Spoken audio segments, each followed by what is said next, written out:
Hello and welcome to today's lesson. We're going to be covering topics under the standard 5.3 in 7th grade and also topics under the study island lesson central tendency. And what central tendency means is calculating the mean, median, mode, and range. And so that's what we're going to be looking at in today's lesson. And as we're going through those, just make sure that you take notes on how to do those calculations and then also some example problems. So that way you can have those to refer back to when you are trying these problems on your own. And you can, if I go too fast, just pause and rewind the video so you can get caught back up. And you can even pause at the beginning of a question, work that question out by yourself, and then watch the video so you can check yourself and see where it is that you need to improve still and where you're doing things exactly right.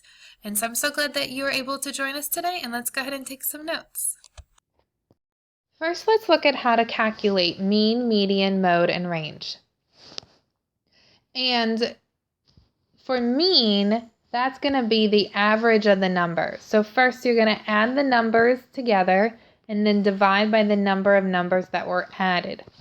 So for our example here, they just add them all up and there was 7 numbers, so they divided by 7. So the mean is 7. The median is the middle number of the sequence. So you have to arrange the numbers in order by size, which they did here. And so you're just trying to find the middle number. So here it's an odd amount, so 6 is our middle number. If it was an even number of numbers, the median is the average of the two numbers in the middle.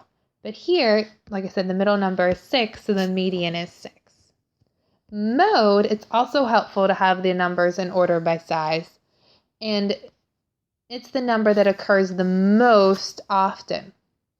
So if I look here, 5 happens twice, which is the most any number occurs. So that's going to be that the mode is 5. And then last, the range is the difference between the lowest and highest value. So you subtract the smallest and largest number. So here, my biggest number is 12. My smallest number is 3. 12 minus 3 is 9. So the range is 9. And here's just a little poem to help you remember all the different definitions of mean, median, mode, and range. It says, hey diddle diddle, the median is in the middle. You add, then divide for the mean, it's the average. The mode is the one that appears the most, and the range is the difference between. The last definition that we need to go over is what an outlier is. The value, which is the value in the data set, which is much larger or smaller than the rest of the data of the set. So if you're looking at a picture of an outlier, all of your numbers might be down here in small, and then you have this number that's much bigger or much smaller. This first question asks us to calculate the mean of the following numbers. So that means that we're going to have to add these numbers up and then divide by the number of numbers. So I'm going to take 36.9 plus 14.1 plus 26.7. And when I add those numbers up, I get 77.7. And then my next step is to divide that by the number of numbers. There were 3 numbers here, so I'm going to divide by 3. And when I do that, I get an answer of 25.9, which is letter C, my final answer. Now I have what will happen to the mean of the data below if the outlier 56 is added. So if I add in a 56. When this 56 is much, much larger than the other numbers. So when you're looking at the mean and you add in an outlier that is larger, it's going to make your mean larger also. So the mean is going to increase. If you couldn't remember that rule though, you could calculate the mean of these 7 numbers and then calculate the mean with the 56, so 8 numbers, and then see if it increased or decreased. Now this question wants to know what will happen to the mean of the data below if the outlier is removed. So here my outlier is 84. It's much larger than my other numbers that are in the 40s and 50s. And so since I'm taking a big number out, the mean is going to decrease. And that's a general rule for all outliers with the mean. But once again, if you didn't remember that, you could calculate the mean with these 7 numbers, write it down, and then calculate the mean with just the 6 numbers without the 84, and then write that down and see if it's bigger or smaller. The next set of numbers asks us to find the median. So to find the median, my first step is to put all of these numbers in order from least to greatest, which this problem has already been kind enough to do that for us. And so now I'm just looking for the middle number. So I would copy these down and just kind of tick them off. 1 at the beginning, 1 at the end. 1 at the beginning, 1 at the end. 1 at the beginning, 1 at the end. And when I get down to it, I have 2 numbers in the middle here because I have an even number of numbers. So you can either think of it, what number is exactly in the middle of 69 and 71? Well, that's 70. So 70 is going to be my median. If that number wasn't apparent, then I would just have to add those numbers, which would be 140, and divide that by 2. And 140 divided by 2 is 70, which is choice B also. Either way will get you the right answer. So below are the heights in inches of 7th grade students on the basketball team. It wants to know what will happen to the median height if the outlier is removed. So I'm going to go ahead and find the median of both of those sets. So I'm going to have to put these numbers in order from least to greatest. And when I do that, it looks like this. So the middle number is going to, with the outlier of 80, is going to be right here. So 4 above and 4 below. So I'm going to have to calculate the mean of 64 and 67. So 64 plus 67 is 131, and then I divide that by 2, and that's going to be 65.5.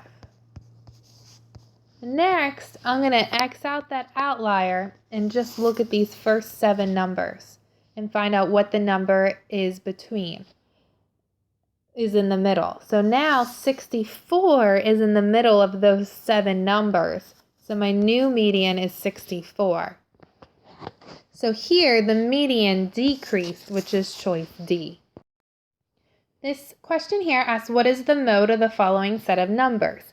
So you may want to put these numbers in order, or you can look to see which number here occurs the most. And as I'm looking through, 67 occurs 3 times, whereas 65 just occurs twice, 117 just occurs twice, 90 only occurs twice, and 108 only occurs once. So since 67 occurs 3 times, it occurs the most, which makes choice A my final answer. So what will happen to the mode of the data below if the outlier 87 is added?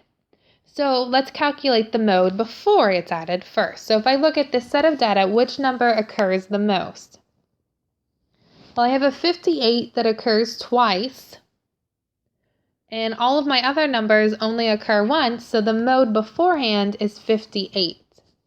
Now, if I add in an 87, that 87 also only occurs once, so my mode is still going to be 58. So here, the mode does not change, which is choice B. This question here asks, what will happen to the mode of the data below if the outlier is removed? Well, let's calculate it before. So what is the mode, the number that occurs the most here? Here I have a 67 that occurs 3 times. The 65 only occurs twice, and the other numbers only occur once. So my mode is going to be 67. My outlier here is 102. It's much larger than all the other numbers that are in this 60. So if I remove that, my mode is still 67. It still occurs 3 times the most amount. So my mode again will not change, which is choice B.